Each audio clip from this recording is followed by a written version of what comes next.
Rallies in front of state institutions continue in Panama, while the dialogue between social movements and the government moves on.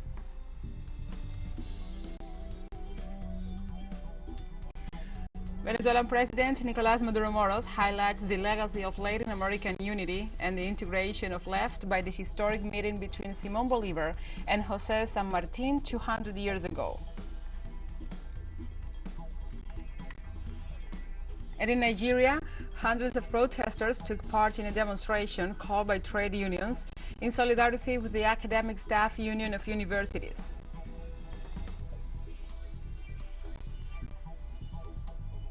From the headquarters of TeleSUR English in Havana, Cuba, this is From the South.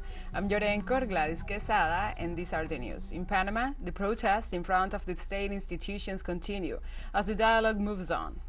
Panama's popular movements gathered to continue the call for the government to listen to their demands. On Wednesday, the protests continued to be peaceful as demonstrators carried banners and chanted slogans. In a show of goodwill, demonstrators cleared the roadblocks to facilitate the movement of food after being blocked for approximately 3 weeks in protest. So far, the government agreed to reduce the price of 72 articles of the basic food basket and lower the price of fuel from $5.20 per gallon to $3.25. In this context, the unions are asking the national government to lower the price of gasoline to $3 per gallon, to reduce the cost of medicines and electricity, and to improve the public health and education, and to take measures to combat corruption. We have embarked on an indefinite strike, demanding better benefits for the entire population. That our country has much wealth, but it is poorly distributed, and that wealth does not reach the table of all Panamanians. Thanks to our struggle in the street, we are measuring the strength of this overbearing government. We have gone with a peaceful way, and today they treat us in a way as if we were to blame for the situation when they are the ones to blame. Today we wanted to visit the Ombudsman's office, as the name itself says, but for the people. But today we have seen that this office is only for the government, for the interest of the government.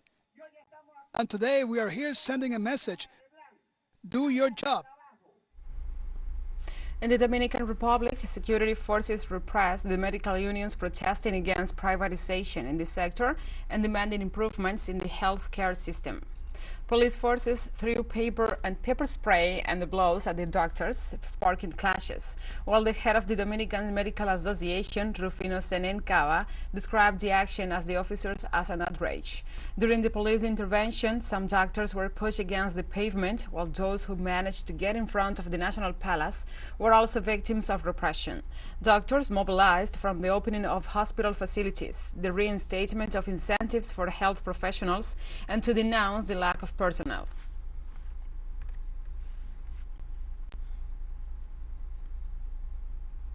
Mexico's President Andrés Manuel López Obrador reiterated Wednesday that Cuban doctors hired by his government will receive the same treatment as the Mexican doctors, including the issue of their protection and security. During his morning press conference at the National Palace, López Obrador explained that it is the responsibility of all Mexicans to protect the Cuban doctors beyond the government's actions. The Mexican president also said that Nayarit, where the experience of hiring foreign doctors is beginning, there are already 78% of the specialists needed. The existence of free medicines is 94% in the whole health structure, and they will soon continue with the states of Tlaxcala and Colima. López Obrador reiterated that the objective is to fill 100% of the posts in order to guarantee an exemplary health model with 24-hour medical attention and early morning shifts and weekends.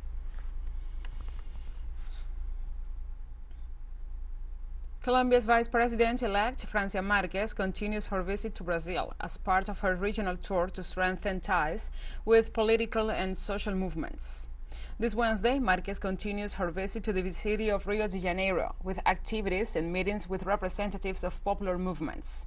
A monument to Marielle Franco, the city councilor and activist for the rights of Afro-descendant women, murdered in 2018, is scheduled to be inaugurated during Wednesday's events in Rio de Janeiro.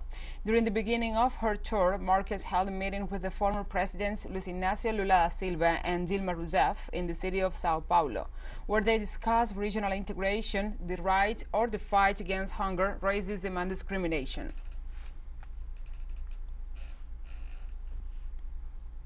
Polls in Brazil show former President Luis Ignacio Lula da Silva in the lead for the presidential race, with the support of adolescents and young people. According to a survey conducted by the polling institute Datafolha, Lula da Silva shows a 51% support among adolescents and young people between 16 and 29 years old in 12 capitals, while Bolsonaro shows 20% and Ciro Gomes 12%. Lula has even higher results, with the young women with a 58% support, compared to 16% for Bolsonaro and 10% for Ciro. The results were obtained from survey on 935 voters in the cities of Sao Paulo, Rio de Janeiro, Belo Horizonte, Salvador, Fortaleza, Recife, Porto Alegre, Curitiba, Goiânia, Brasilia, Manaus, and Belém.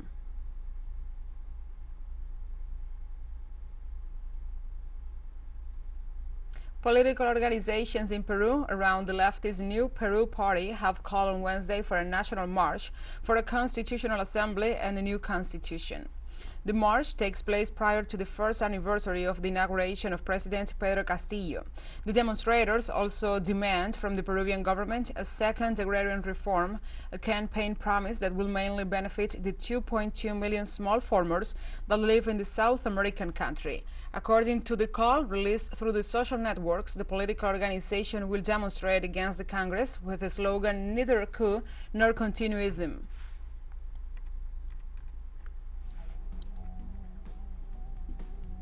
We'll take a short break now. Join us again after this.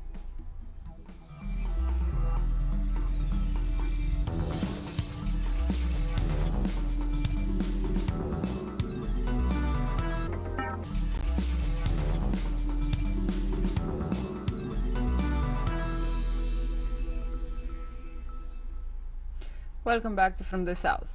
In Venezuela, close to the international colloquium Bolivar-San Martin, bicentennial of the Guayaquil interview. The event was held in the auditorium of the Military Academy of the Bolivarian National Guard, organized by the Simón Bolívar Study Center, where it brought together over 300 academics, among them 14 specialists from Latin American countries. The speakers of the colloquium expressed that the space strengthened the practice of the Latin American integration project initiated by the liberators. Likewise, the president of Venezuela, Nicolás Maduro Moros, pointed out that the ideas of union for the liberation of the continent is finding its way with the integration of all the peoples.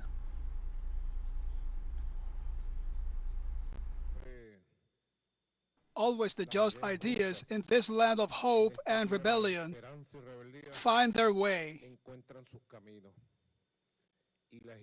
and the ideas of union for the liberation of our America are finding their way. Step by step, people by people. There we go. And I say to you, yesterday, we were a people in arms, turned into an army. And that people in arms managed to expel the rule of 300 years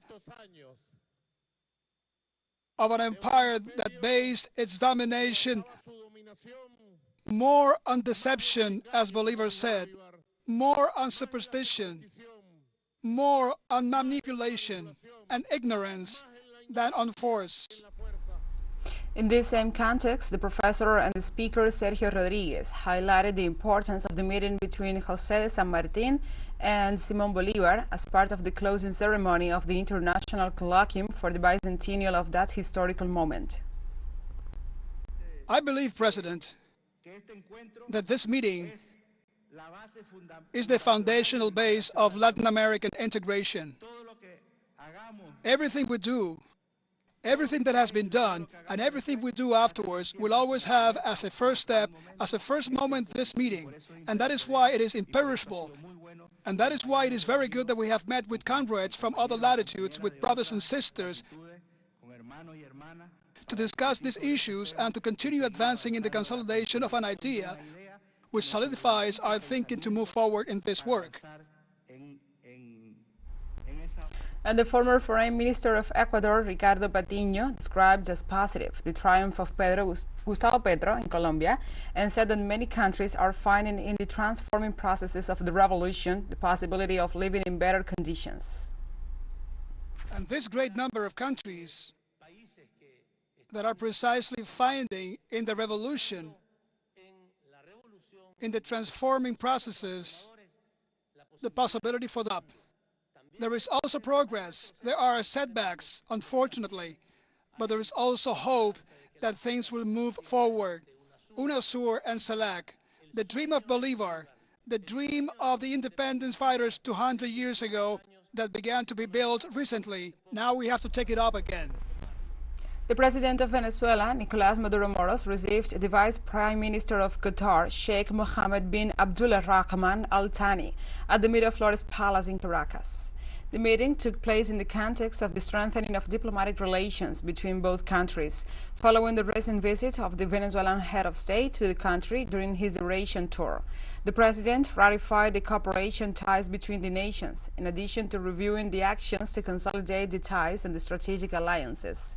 It is worth mentioning that Venezuela and Qatar maintain bilateral agreements in different strategic areas, as well as in joint cooperation and the current geopolitical issues.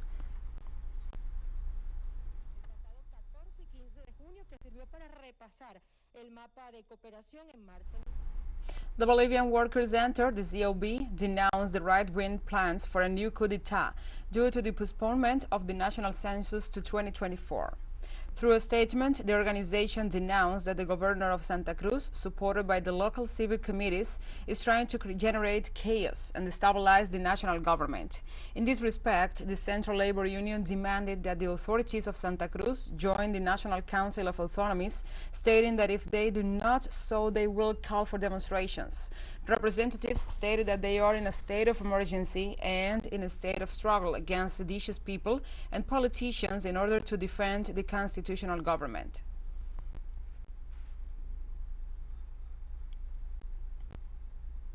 In this context, Bolivia's President Luis Arce made a statement through his Twitter account in which he highlighted the commitment of the Bolivian Workers' Center. The head of the state said the economic reconstruction is not negotiation. We salute the commitment of the Central Obrera Boliviana, aware of the historical moment that the homeland is experiencing, which, with work and unity, return to the path of growth in the midst of an unprecedented international crisis.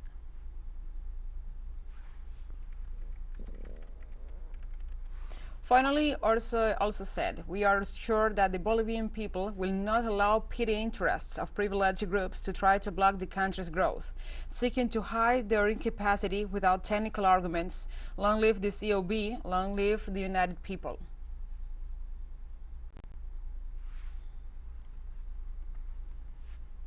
And the Pope Francis arrived on Wednesday at the Canadian city of Quebec as part of his 37 apostolic journey. The Holy Father arrived in Quebec City at 2:43 p.m. local time and was welcomed at the Quebec International Airport by local authorities. The first meeting of Pope Francis in Quebec was with the Governor-General of Canada, Mr. Mary-May Mason, Old Simon, the first Indigenous leader to take the oath of office in the country. After the courtesy visit to the governor, the pontiff met with the Prime Minister Justin Trudeau and then delivered the fifth speech of his 37 International Apostolic Journey, the one addressed to the civic authorities of the Canadian nation, the representatives of the Indigenous peoples, and the diplomatic corps.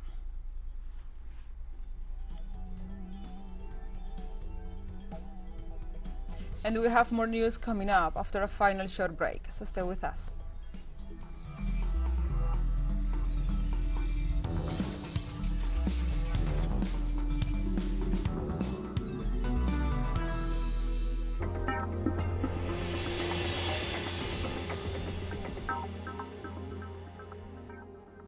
El mundo Welcome back to From the South.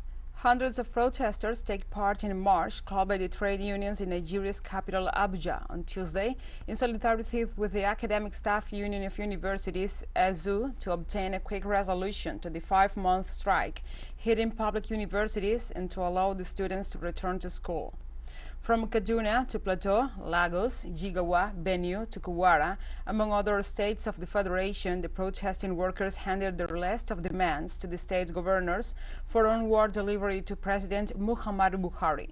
They condemned the prolonged closure of the universities, blaming the development of the failure to the government. Led by the Nigeria Labor Congress (NLAC), umbrella body of many workers' unions in Nigeria, the protesters also included leaders of human rights groups and civil society. Nigeria. There is no reason to justify why our university system should be shut down for a period of 5 months. No reason. And basically that is why we are on the streets. So the message has been communicated very clear and loud. It's the children of the working class and the children of the poor. And there is no reason for that. That's why we're here. So the message is very clear. The problem of Nigeria is not money, it's about priority. Money is still being spent on issues that we think don't matter. Education is very fundamental. Education is life. Once you are denied education, you are denied life. So there is nothing so fundamental like education. It's about our priority. Some of the issues at stake don't have to do with money. It's about the will. Once there is the will, there will be the way. That is our perspective. In the United Kingdom, over 40,000 railroad workers went on strike to demand better wages. According to the Secretary of the National Railroad Union, Meg Lynch, indicated that around 40,000 workers remain on strike to demand improvements in working conditions. At the same time, several labor deputies joined the protest and defied the order of the opposition party and the leadership not to support the strike. In the middle of the demonstration, the Transporters Guild said that the London Underground transportation was not affected by the strike.